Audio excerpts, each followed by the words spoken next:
Hey, welcome back to the channel. In this video, we're checking out the Jurassic World Ultimate Damage Allosaurus with its 3 levels of intensifying damage. The box has some cool artwork and the usual logos. Here we have an image of the figure in action, has a chomping feature, its 3 levels of intensifying damage, some facts up info. Now let's get this figure unpacked. And here we have the Ultimate Damage Allosaurus unpacked. The figure is this dark green tone with this dark red speckling around the eyes and face, which also runs down the neck. We have some dark brown markings just here. The front limbs, lower jaw and throat is this lighter green tone. In hand, it is noticeable that this new Allosaurus is a bit smaller than previous versions. But this figure has some decent skin texturing across it, which feels rough to the touch. The head sculpt has a different look and shape with much larger crest-like horns. With this new style of head sculpt, the face is nicely sculpted and is covered in this fine pebbly scale texturing. The head features these large lacrimal horns located just here above and in front of the eyes. The overlapping teeth are back to the hard plastic, and we have these fairly large sculpted nostrils. And I gotta say, the dark red speckling around the eyes and face looks great. The neck and jaw are articulated and is usually activated by its action feature. Inside the mouth, with a nicely sculpted tongue, and the lower teeth are the softer plastic and are fairly small. Either side of the figure's throat, we have some large vein detailing along with some wrinkling.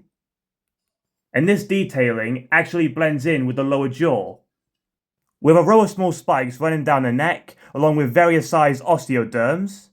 We have 4 spikes just here, which are a softer plastic. The osteoderms cover the whole back of the figure and along the tail. The figure has these large spikes on the underside of its tail.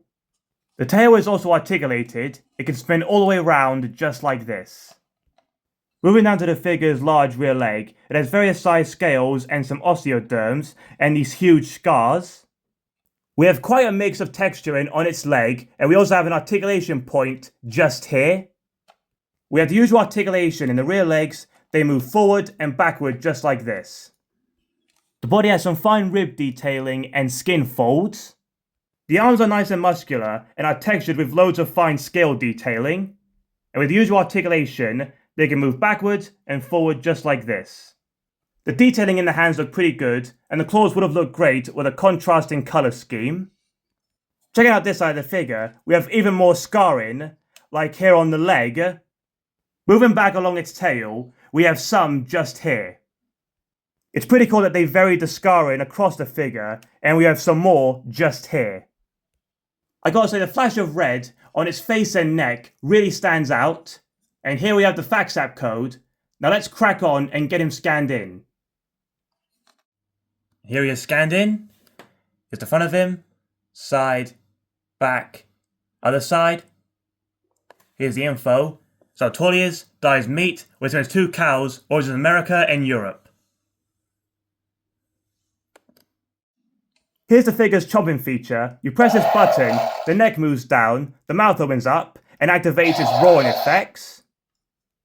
Here you can see inside its mouth, and with each press, you should get a different sound effect. But what we found, if you press it too quick, it won't activate the sound effects. Now let's check out its battle damage feature. You press this button, activates its sound and light effects. And this feature has 3 different sound effects and lighting patterns. So I think it's a pretty cool feature where you get random lighting and sound effects. Now let's get a couple of other Allosauruses for comparison. On the left we have the Hammond Collection Allosaurus. On the right we have the Extreme Damage Allosaurus. Here you can see how much smaller the Ultimate Damage figure is compared to the Hammond Collection figure.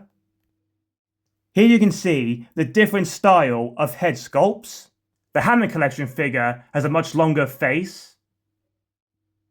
Here we have the Extreme Damage figure, and you can just see how much larger this one is. Here you can see the different style of head sculpts. And just look how big it is compared to the Ultimate Damage. This latest Allosaurus, as part of the Ultimate Damage theme, is somewhat different from the usual Allosaurus figures that we are familiar with.